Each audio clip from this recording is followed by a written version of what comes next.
Giuseppe Garibaldi was an Italian general, revolutionary, and Republican. He contributed to the unification of Italy, or Risorgimento, and the creation of the Kingdom of Italy.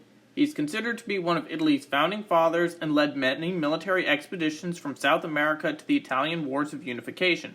Garibaldi is pretty cool and all, but how does he relate to the U.S. Civil War, you might ask? Well, at the outbreak of the American Civil War in 1861, Garibaldi was a globally very popular figure. Garibaldi had expressed interest in aiding the Union, and he was offered a Major General's commission within the U.S. Army through a letter from Secretary of State William H. Seward to Henry Shelton Sanford, the U.S. Minister at Brussels, in July of 1861.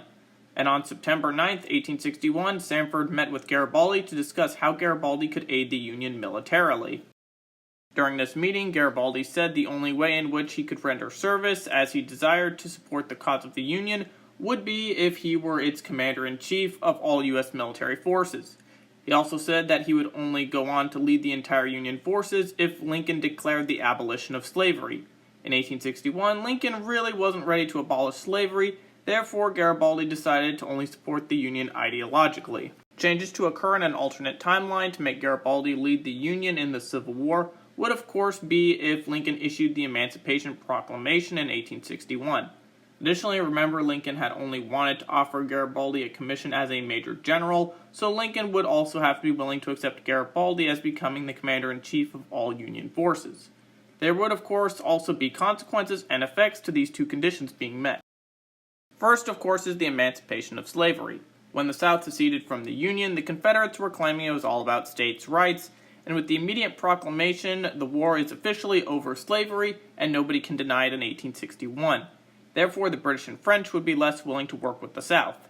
Second, segments of people in the North would probably be less supportive of the war over slavery because this is the 1860s, and in our timeline, Lincoln waited until 1863 to free the slaves for that reason. Now on to the other condition, having Garibaldi lead the Union forces as commander-in-chief. At the start of the war, Union leadership kinda sucked. There really wasn't a lot of good options for the Union, as most of the U.S.'s competent military officers were in the South. Additionally, the Union commanders, who would be solid picks for the job, are either out in California or hadn't really made names for themselves yet. However, despite everything, Union leadership is American, and having Garibaldi come in from Italy and lead would have sent shockwaves up and down the officer corps as a foreigner is leading the U.S. military. But Garibaldi is in charge now, and Lincoln will compare him to the Prussian officer Friedrich Wilhelm von Steuben during the Revolutionary War, who reformed the Continental Army. With Garibaldi, thousands of foreign volunteers will also come to aid the Union, as again Garibaldi was world famous for his expeditions. Additionally, others will come to support the Union for waging a war to preserve the Union and abolish slavery as well. Now that the Union has one of the most skilled military leaders at the time at its helm, how different will the Civil War be? To start, the U.S. Civil War will likely go pretty much the same as it did in our timeline regarding 1861, as Garibaldi now has to get to the United States to lead the Union in 1862 after Lincoln agrees to Garibaldi's conditions.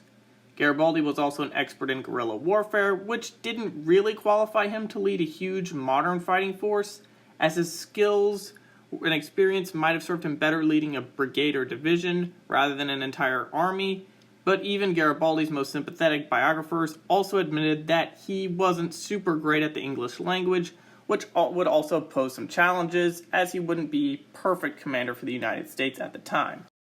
Until 1863, the Union had kinda sucked regardless, and although Garibaldi is no large-scale combat operations conventional strategic genius, his symbolic leadership will draw more global aid to the Union.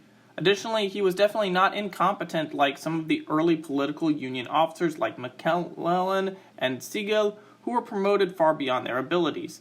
Simply not having these idiots in charge will solve a lot of the U.S. Army High Command's issues earlier on, and having Garibaldi will put the Union in a slightly better state.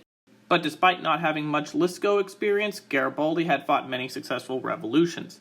Garibaldi was well known for pressing his advantages on the battlefield in a way that the Union wouldn't even consider until Grant took charge in 1864.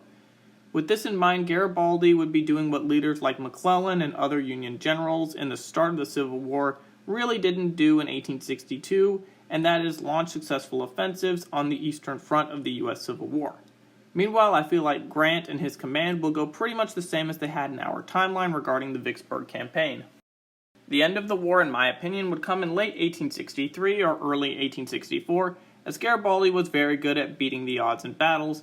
For example, the expedition of the Thousand saw Garibaldi lead 1,000 lightly armed redshirts to defeat 12,000 Neapolitan troops in Sicily. If Garibaldi had the Union focused on the defense, while he led specific forces towards perceived weak points in Confederate lines, the Union could strike massive blows to the south without even fighting the Battle of Gettysburg. But it's pretty difficult to determine how specific battles would go under Garibaldi. However, this is just my prediction. After the U.S. Civil War, Garibaldi might try to have some influence in the post-U.S. Civil War reconstruction plans before he goes back to Italy, and there's a chance that things might be better civil rights-wise, as Lincoln wouldn't have been shot with an earlier end to the Civil War. As far as impacts beyond the U.S. Civil War, there will be no Garibaldi expedition against Rome in 1862, which had happened in our timeline. Now, during this expedition, Garibaldi gathered a volunteer army to attack Rome, which was under the Pope's control. Both Napoleon III's France and the Kingdom of Italy opposed Garibaldi's operation, and he would be wounded at the Battle of Aspromonte by the regular Italian army as Garibaldi forbid his forces from returning fire. Effects of this were that Garibaldi and his guys were thrown in prison for a few years as he recovered from his wounds, and was released after just about everyone in Europe became sympathetic to his cause. Without this expedition, I don't think too much changes for Garibaldi's life and future operations in the Third War of Italian Independence and the Franco-Prussian War, but who knows. This is all just one possible scenario, and yeah, kind of unrealistic alternate history video that nobody really asked for, but I thought it was cool that Garibaldi might have ran the Union Army. What do you think would have happened had Garibaldi led the Union in the American Civil War? Write in the comments, and thank you for watching.